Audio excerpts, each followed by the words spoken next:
We all know by now that Marsha was a loving mother and a devoted grandmother.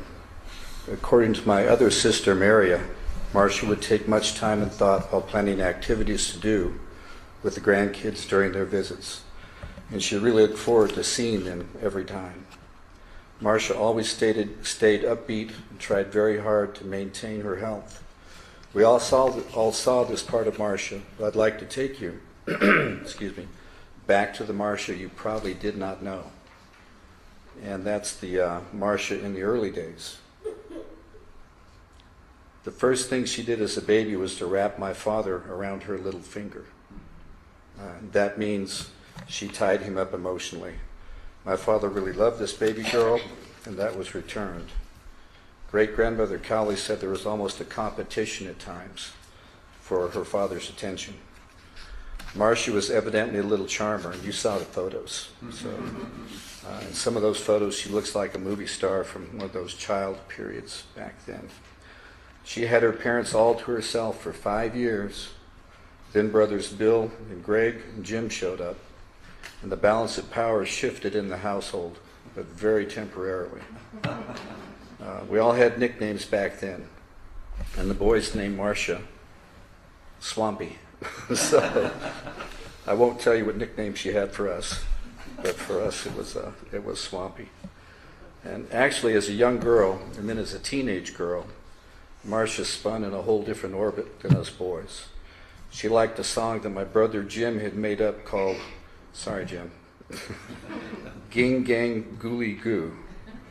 We only know about this today because Marsha listened to what he was singing and wrote it down and gave it to him later. So she was on our side. When we lived in Germany as children, Marsha would babysit Bill and I and Jim and play act as our school teacher. So of course Bill and I were the students at ages 4 and 6, and she was clearly the leader of the group when she wanted to be. Marsha's friends in Germany were German kids. I understand that we all spoke German over there. One night when she was babysitting us, she straightened my naturally crooked little fingers. She used rubber bands and bobby pins, and I remember them turning kind of purple. And her intention was good, but she could not seem to correct those little imperfections in her brother. And I didn't know that my fingers were crooked, but she did. While we lived in Germany, she was old enough to tour Venice, Italy, not Venice, Utah, but Venice, Italy, with Aunt Lorna and Uncle Stan, with my parents. And maybe, just maybe, that's where her love of art began. Marsha not only appreciated art, but she could produce it too. Much like our cousin Michael Diven, I think she could have made a living as an artist if she wanted to. She won a medal in a painting exhibition in San Antonio years later. It was a painting of glass bottles, and that's very difficult to do. If you want to challenge someday, just try painting something transparent, like bottles, like glass. But she chose to be a mother instead, and she became a good mother at that. My son Chris, who could not be here today, said that his Aunt Marsha always took good care of him when he came to visit his cousins Mike and Christy. But I'm straying from the young Marsha that I wanted to tell you about. When my father was first in Korea and Okinawa in about 1949, Marsha lived with my mother and brother Bill near Conrad, Montana. I wasn't there yet. Marsha hung out with our cousins Karen and Bucky Lawrence.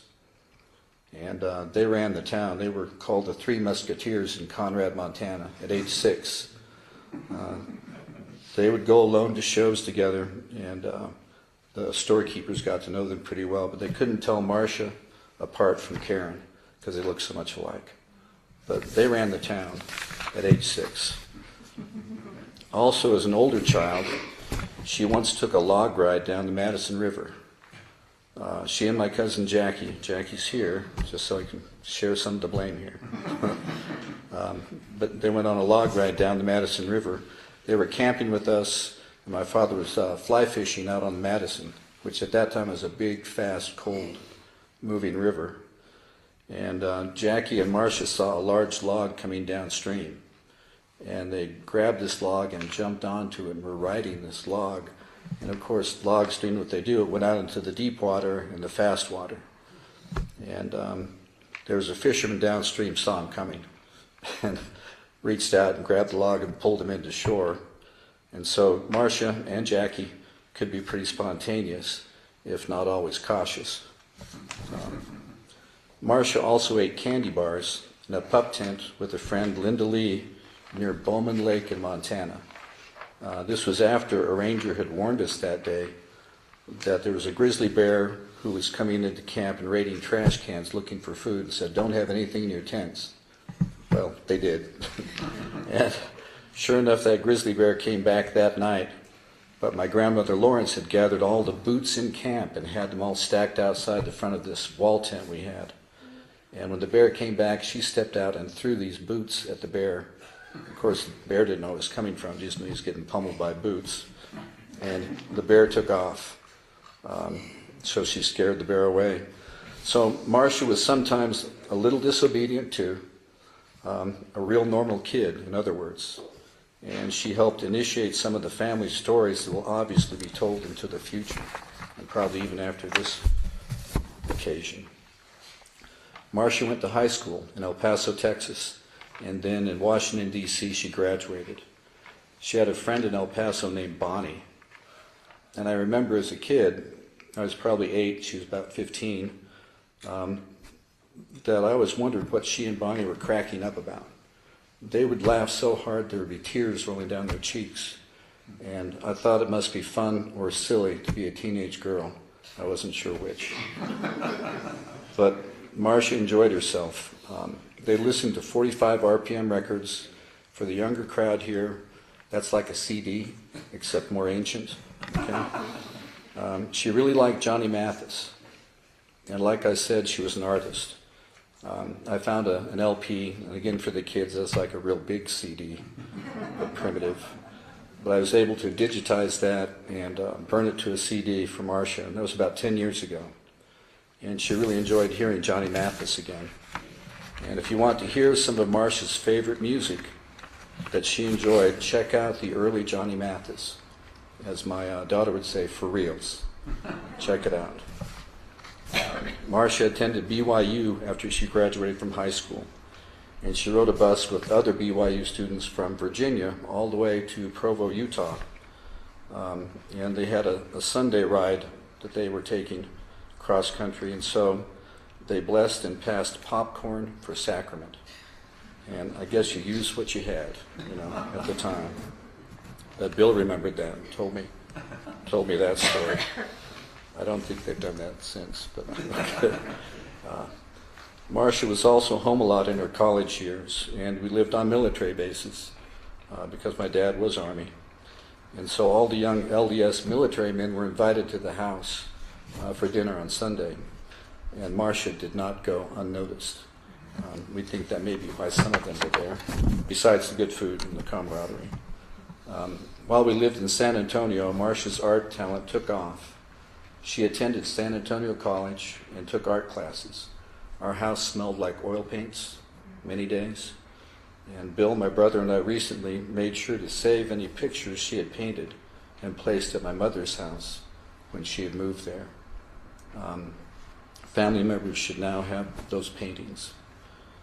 I know I'm jumping around in time here a little bit, but as a family we moved a lot. I'm used to that. We jumped around a lot. About every year and a half we were somewhere else. At one point Marsha lived with us again in Provo in 1965 when our father was in Korea again for a year. She had a friend again when we lived in Provo, Jackie Lawrence, now Jackie Wilson, comes up again. They were thick as thieves, so to speak.